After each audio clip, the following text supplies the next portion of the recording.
Sur la télévision Labari, le rendez-vous de l'actualité en ce vendredi 12 décembre a commencé par le sommaire.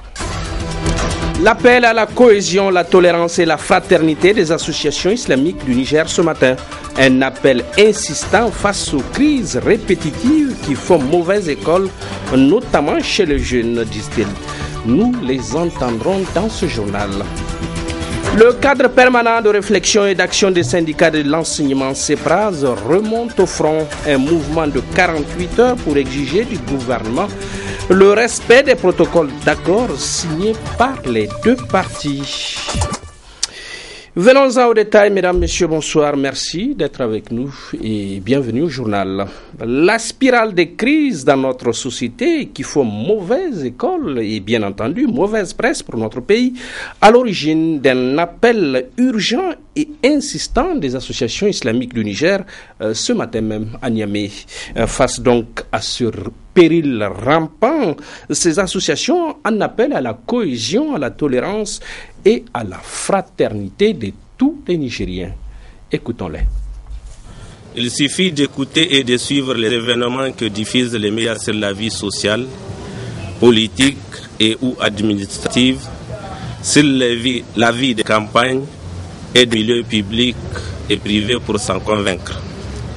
L'un des constats qui se dégage est celui des crises répétitives qui font mauvaise école pour la jeunesse, qui, avec l'aide d'Allah subhanahu wa ta'ala, incarne l'avenir de notre pays.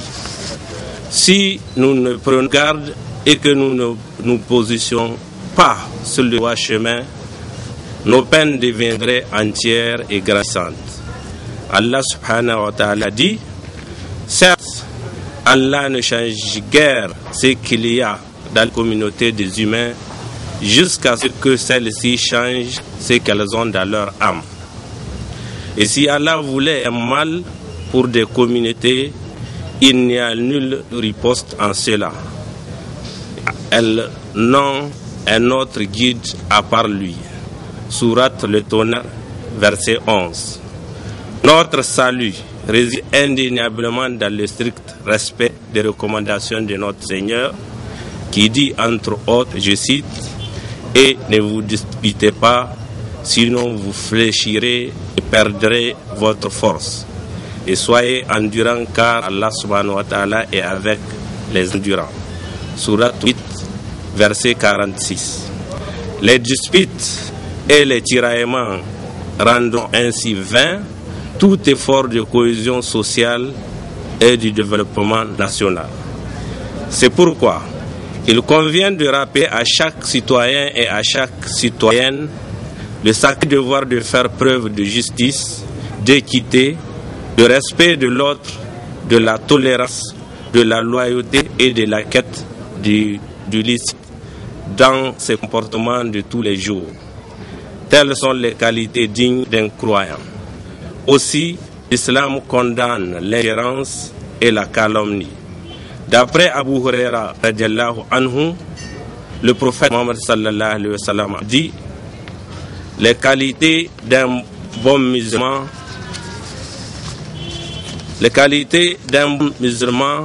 est de ne s'occuper que de ce qui le regarde. Hadith rapporté par Muslim. Le prophète Mohammed sallallahu alayhi wa sallam a dit aussi: ne vous jalousez pas, n'enchérissez pas les uns sur les autres, ne vous haïssez pas et n'agissez pas avec perversité les uns des autres. Ne concluez pas des achats au détriment les uns des autres.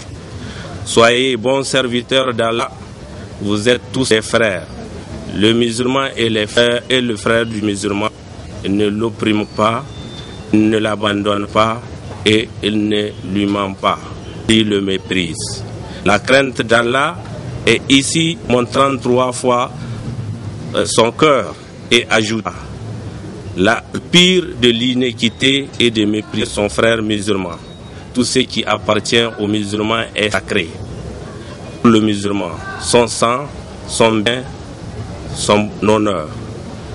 Hadith rapporté par Abu Daoud et At-Tirmidhi.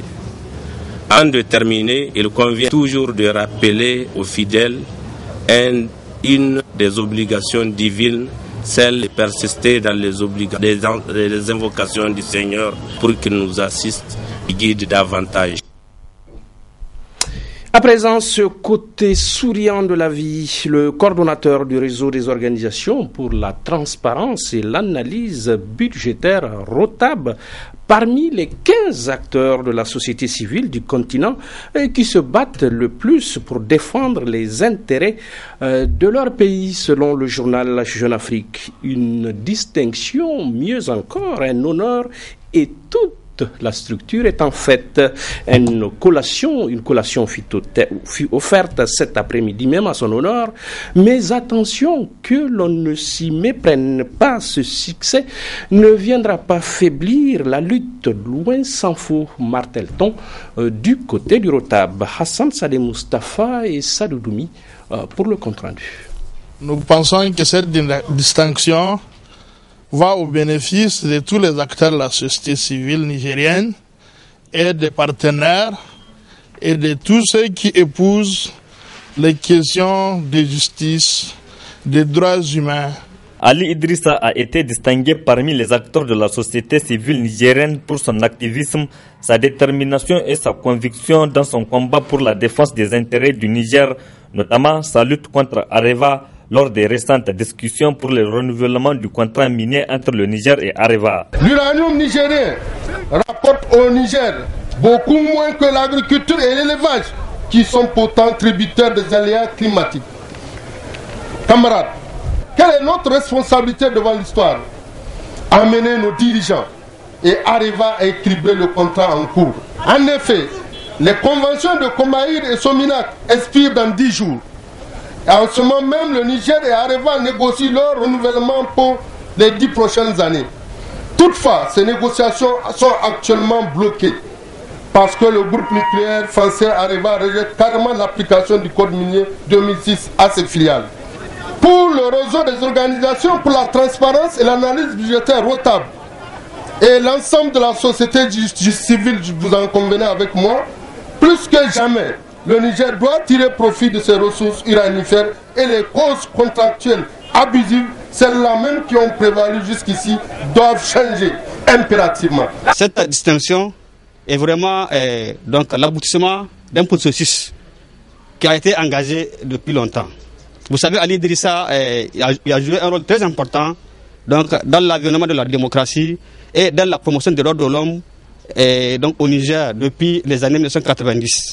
D'abord au sein de l'ISN où il a milité, en tout cas pour défendre les idéaux de la démocratie et des droits de l'homme. Ensuite, en tant qu'agent et promoteur de radio et télévision privée, ça aussi il ne faut pas l'oublier. À ce titre, il a vraiment facilité donc les acteurs de la société civile et les acteurs politiques ont beaucoup bénéficié en tout cas, donc des studios, donc des radios et des télévisions. En plus, au niveau de la société civile, là aussi, Ali a joué un rôle très important. D'abord, au sein de Croisade, où il était vice-président, et maintenant il est le président intérimaire. Maintenant, au niveau de notre réseau, vous savez, il y a donc quelques décennies de cela, l'uranium, donc la question de l'uranium était une question taboue au Niger. Donc, personne ne pouvait en parler. Et aujourd'hui, donc, en tout cas, la société civile, en tout cas, au niveau de tous les médias, donc, on ne parlait que de la question de l'uranium. Et ça aussi, c'est parce que il y a des acteurs qui se sont, en tout cas, battus pour qu'il y ait une certaine transparence. Et je dirais qu'Ali a joué un rôle remarquable dans ce sens. Je vous apprends que c'est moi qui l'ai appris qu'il a été distingué jusqu'à l'ITIE, dans le conseil d'administration de l'ITIE, et à travers cette participation et cette présence, et il réussit à porter le message de l'action société civile au Niger, et je pense que c'est tout cela qui a fini par être remarqué. Ce que nous faisons en tant qu'action de la société civile, c'est une action de dignité, c'est une action de protection de l'intérêt général. Ali Idrissa a été distingué avec 14 autres acteurs de la société civile du continent, très actifs dans la défense des droits de l'homme et de la démocratie. Ainsi, la distinction du coordonnateur du ROTAB vient honorer la société civile nigérienne en particulier et le Niger en général. C'est pourquoi Les acteurs de la société civile nigérienne ont fait le déplacement du siège du Rotab ce vendredi soir pour partager la victoire du coordonnateur du Rotab, leur victoire. Ailleurs, hélas, le temps est à la grise mine. 48 heures de grève depuis hier pour le cadre permanent de réflexion et d'action des syndicats de l'enseignement CEPRAS. Un arrêt de travail pour se faire entendre et exiger du gouvernement le respect du protocole d'accord qui les lie. Un mouvement d'humeur que nous rapportent Asmana China et Ibrahim Abdou. Le cadre permanent de réflexion et d'action des syndicats de l'enseignement n'entend pas laisser tomber les protocoles d'accord signés avec le gouvernement depuis 2012-2013. Le CEPRAS observe depuis hier une grève sur l'ensemble du pays pour exiger leur application. Dans la mise en œuvre de ces engagements, il y a quelques difficultés. Nous reconnaissons qu'il y a eu des avancées par rapport à certains points.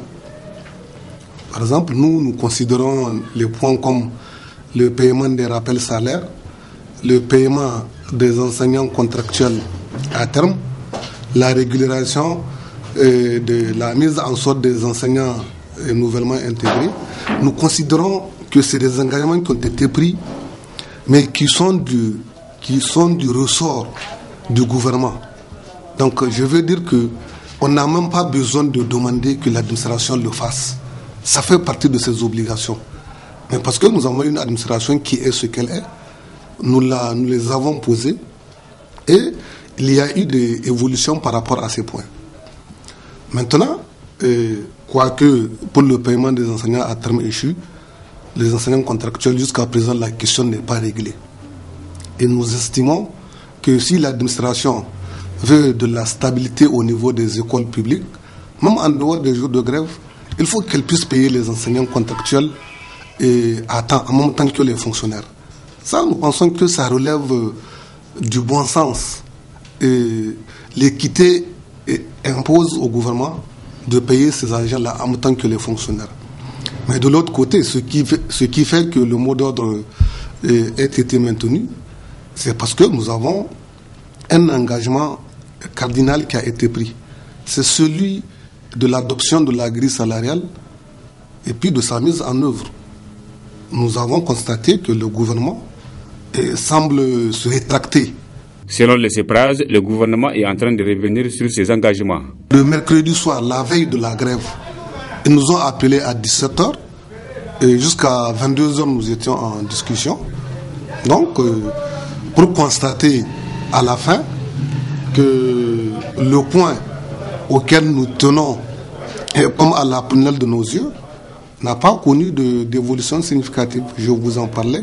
C'est celui de l'examen et de l'adoption d'une grille salariale pour les enseignants. Nous avons constaté que le gouvernement semble revenir sur son engagement. Sinon, sur les autres points, il y a eu évolution. Mais nous considérons que ces points-là, si l'administration était sérieuse, suffisamment organisée, nous n'avons même pas besoin de demander. C'est notamment le paiement des rappels salaires. Visiblement, chaque parti campe sur sa position, ce qui laisse penser que l'année scolaire 2014-2015 sera aussi marquée par des soubresauts. Tout feu, tout flamme, la société Nigerlais SA célèbre son 20e anniversaire. Après avoir ouvert ses portes et échangé avec plusieurs structures ces derniers temps, la société a rempilé hier soir avec un match de foot entre le personnel et l'administration. Résultat 2-0, l'administration a plié les chines, nous rapportent Nasser Dantofo et Aboubakar Souley. C'est une rencontre qui a opposé le personnel du Nigerlais SA envers à l'administration de la même société habillée en blanc, à l'exception du capitaine Maïga Zenabou ici en noir.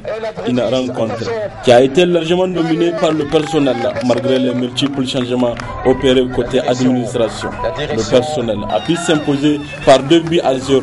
L'administration estime ne pas être en pleine forme. Par rapport au match là, ce que je ressens en tant qu'ancien footballeur, je dois dire que c'est un truc que je ne vais pas perdre parce que vu ce que j'ai l'habitude de donner sur le terrain, c'est pas ça que j'ai donné parce que suite au fait que j'ai pas des ressources dans mes jambes. Pour le PDG, capitaine de son équipe, dans les deux cas, la victoire revient à la société Nigerlais SA. C'est que nous sommes en communion.